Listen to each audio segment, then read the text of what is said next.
Changer de smartphone chaque année devrait être réservé à ceux qui veulent tenir le Nec Plus Ultra, les amoureux du dernier cri. C'est ce que je retiens du lancement des Galaxy S23, S23 Plus et S23 Ultra. Apple a bien compris en nous offrant des mises à jour mineures chaque année. Samsung semble avoir adopté également cette stratégie.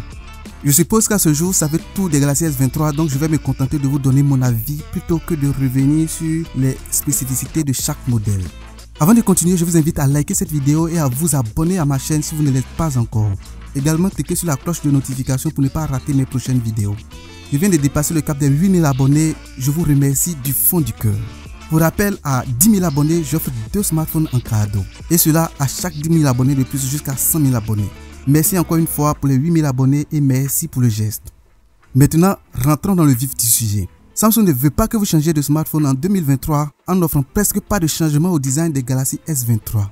Avec les S23 et S23 Plus, on assiste plus à une uniformisation de la série. De dos, il ressemble maintenant au modèle Ultra avec des saillies individuelles de chaque caméra. À l'avant cependant, vous aurez de sérieuses difficultés à les distinguer de leurs prédécesseurs.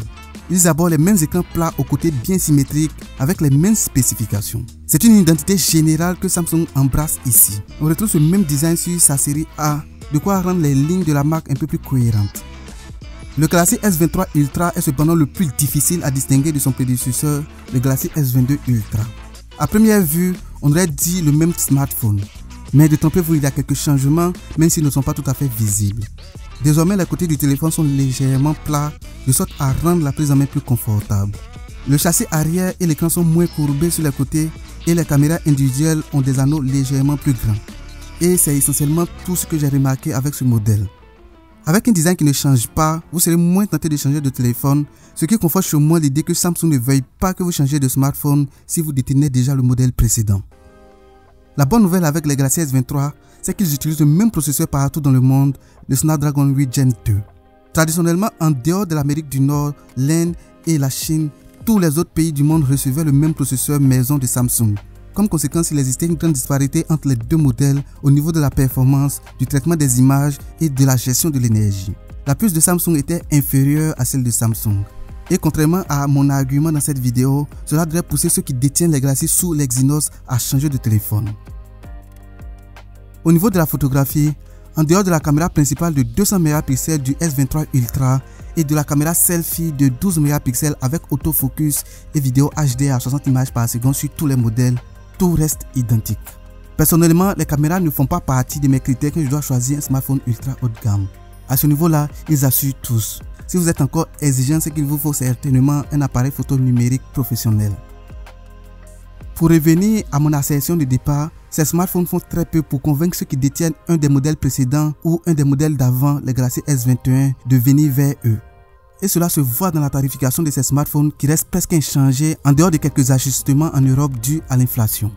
Les modèles Plus et Ultra démarrent avec 256 Go comme stockage de base, une incitation à l'achat quand les changements apportés ne sont pas tout à fait clairs.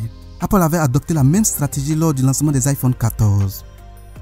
Autre signe que Samsung ne veuille pas que vous changiez de smartphone, c'est qu'elle offre 4 ans de mise à jour logicielle majeure à toutes ses séries. En dehors d'Apple, aucun constructeur ne fait mieux.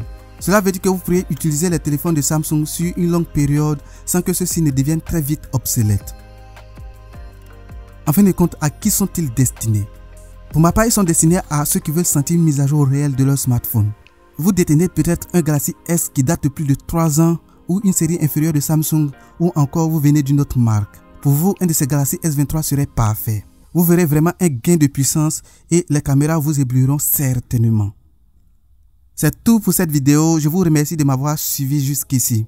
Je sais dire que Samsung ne veut pas qu'on achète leur smartphone est un peu prétentieux puisque généralement les marques cherchent à vendre le maximum de smartphones. Mais avec ces mises à jour mineures, je vous avoue que c'est pas tout à fait incitatif et comme recommandation, attendez encore des années avant de faire une mise à jour et vous sentirez réellement que le téléphone que vous êtes en train d'échanger vaut réellement le coup.